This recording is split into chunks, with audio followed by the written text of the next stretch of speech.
What's up, everyone? This is Fortier. Tons of online debate right now about scoring in Kendo.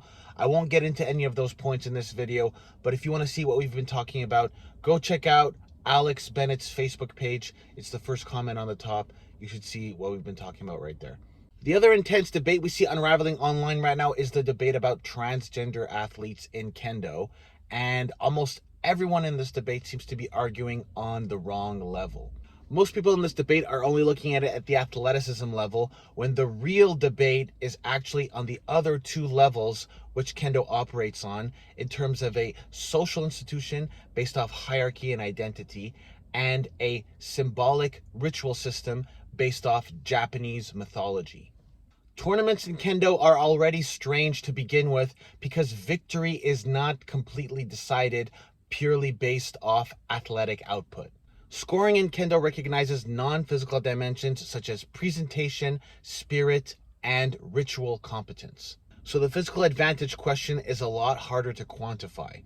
It doesn't mean those physical differences and advantages don't exist, but Kendo is less reducible to physical metrics compared to pure sport. One point that keeps coming up that makes discussion impossible is when someone says biology is all that matters.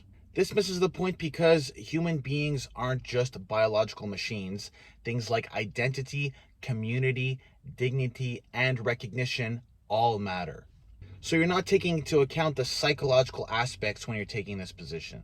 This doesn't solve the scientific picture behind this, as some evidence shows lean mass and retained strength differences after hormone therapy, while other newer pooled analyses suggest physical fitness may become more broadly comparable after hormone therapy.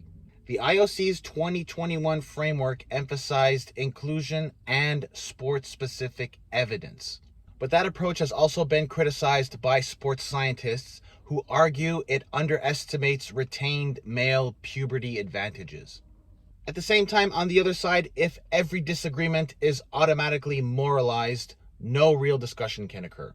This is straight up ideological possession, and we end up labeling the other side as evil rather than mistaken. An example of this would be like saying any concern about fairness is transphobia. The deeper this discussion goes, the less it looks like a debate about tournament eligibility and more so like a struggle for Kendo's collective identity.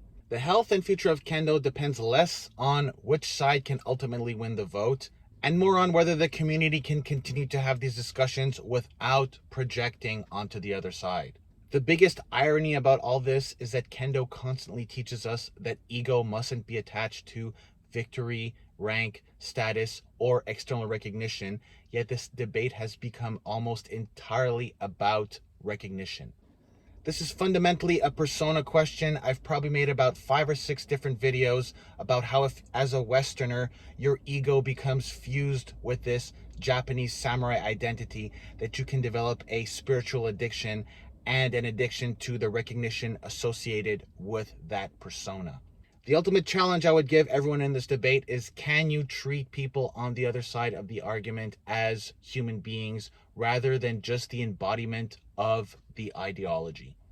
This question applies equally to any Kendo practitioner seeking inclusion, any person concerned about competitive fairness, any federation's official writing policy, right down to every single individual sensei concerned about harmony in their own dojo. That's all for today's video. If you have an experience you'd like to share with us in the comments below. If you know someone would like to see this video, share with them. Hit the like and subscribe button for the algorithms, and have an awesome day. I'll see you in the next video. Peace out.